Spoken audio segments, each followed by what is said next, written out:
Sometimes a great open-world game feels like it just keeps going forever.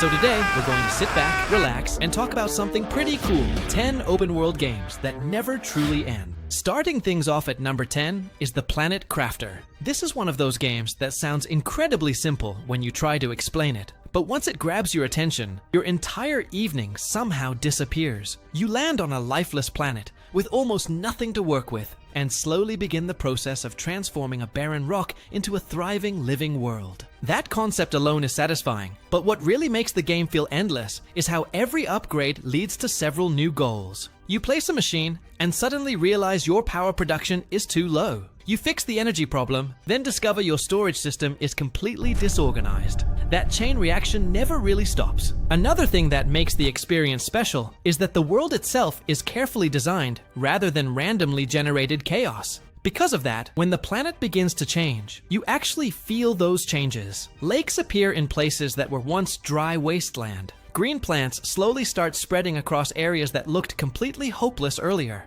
You remember how the environment looked before, and that makes the transformation feel much more meaningful. Even when you technically reach the major milestone, it still feels natural to continue expanding your systems, optimizing machines, and decorating your bases. By that point, the game has already turned you into the kind of person who cannot resist improving a production network just a little bit more. At number 9, we have No Man's Sky, which might seem like an obvious choice, but it deserves that spot. This game has received so many updates over the years that it barely resembles what people originally talked about when it first launched. At this stage, it feels less like a single game and more like a massive space sandbox built for almost any type of player. If you enjoy exploration, the game offers endless planets to discover. If you prefer building, you can construct elaborate bases across different worlds. There is also fleet management, companion creatures, cooperative adventures, settlement management, and plenty of opportunities to simply wander across strange alien landscapes for hours. Because of all that, the actual ending of the game barely matters anymore. Yes, you can travel towards the center of the universe and treat that as the completion of your journey if you want to. But that is not what keeps players coming back. What really keeps people invested is the freedom to create their own routine within the sandbox. Some players become dedicated builders. Others spend their time searching for the perfect ship. Some just settle down on a beautiful glowing planet and build a home that almost nobody else will ever see. And with every new update, the game introduces another reason to return and start exploring again.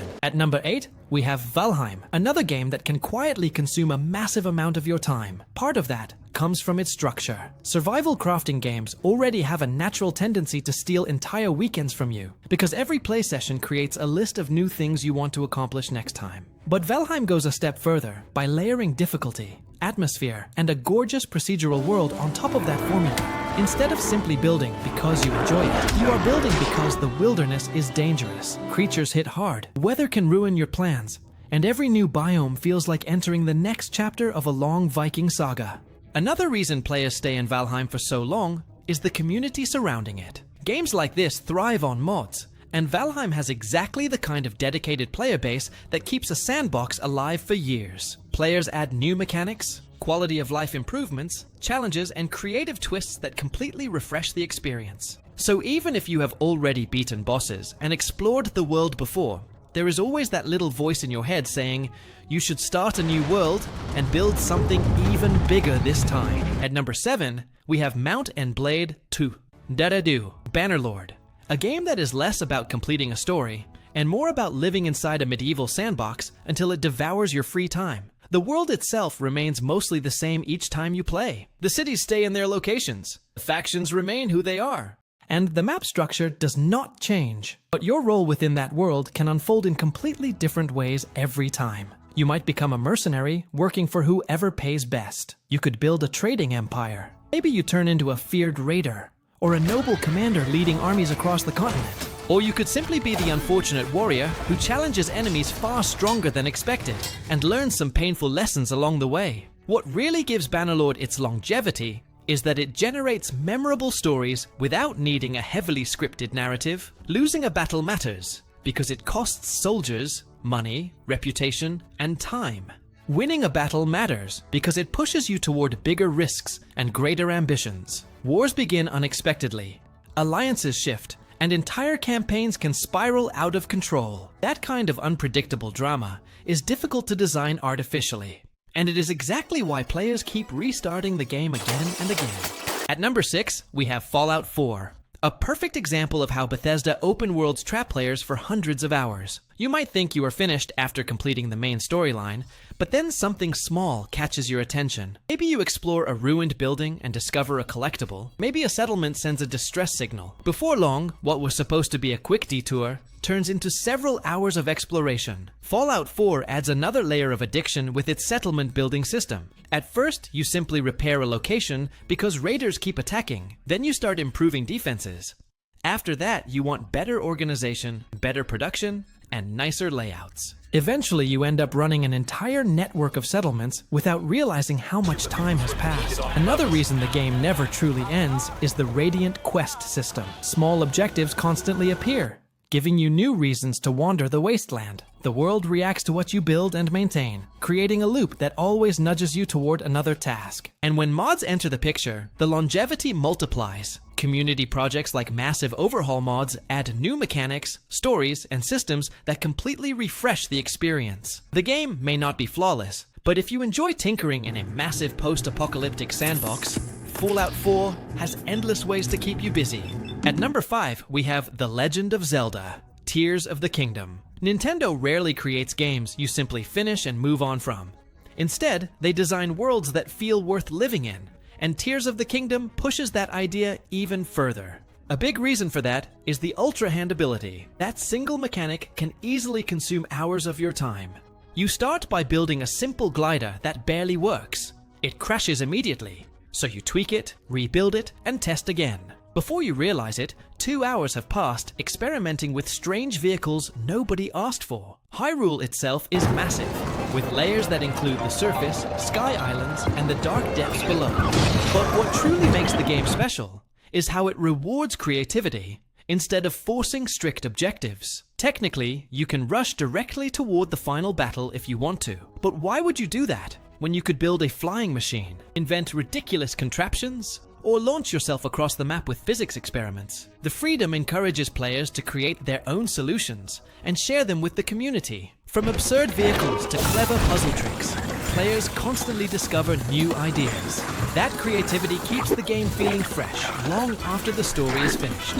At number 4, we have Project Zomboid, a zombie survival simulator that absolutely refuses to be forgiving. The game takes place in a massive recreation of Knox County, and it feels incredibly grounded. Every building, road, and neighborhood contributes to the sense that this is a real place struggling through an apocalypse. The defining mechanic is permadeath. When your character dies, that story is over. There is no quick reset or easy second chance. You begin again with someone new. What keeps the experience endless is the depth of the sandbox. Traits, skills, mood systems, vehicles, multiplayer, and a thriving mod scene all combine to create nearly limitless possibilities. The world also persists in interesting ways.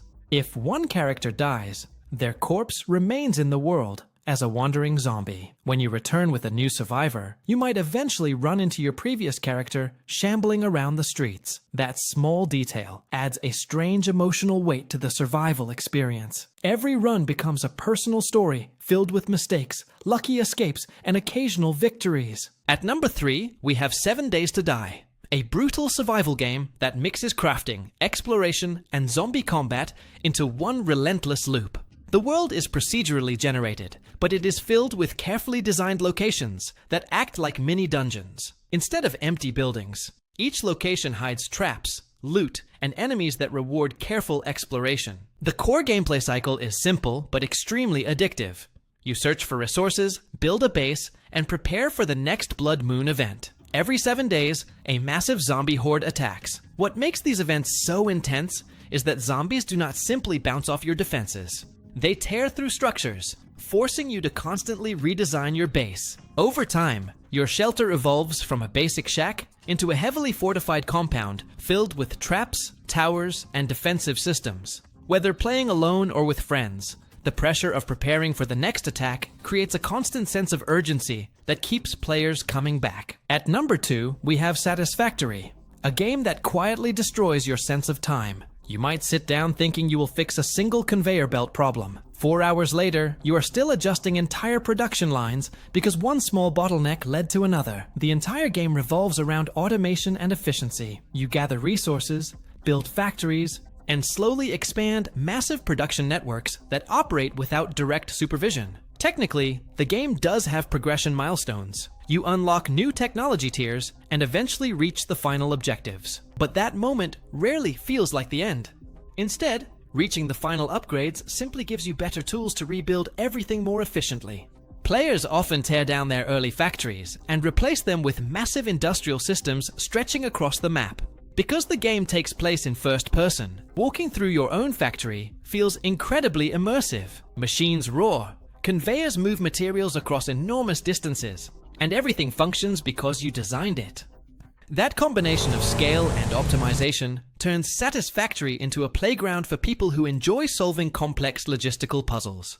And finally, at number 1, we have Kenshi. Explaining Kenshi is difficult because it does not follow the normal structure of most RPGs. There is no main quest guiding you forward, no hero narrative, and absolutely no safety net. You start as nobody. Maybe you are a lone traveler wandering a harsh desert. Maybe you are an escaped slave. Maybe you are leading a small group of survivors just trying to stay alive. The world does not care who you are. It simply exists around you. Bandits roam the wilderness. Slavers hunt for victims. Strange creatures wander dangerous landscapes. And your character is just one small part of that ecosystem. The graphics may not be impressive, but the systems underneath are incredibly deep. Injuries matter. Losing limbs can permanently change a character. Entire squads can be wiped out if you are careless. But those hardships create incredible stories. One playthrough might involve building a peaceful settlement. Another might see you rise as a powerful warlord, leading armies across the wasteland. The game never pushes you toward a specific ending. Instead, it gives you the tools to create your own narrative. That freedom is exactly why Kenshi feels like it never truly ends.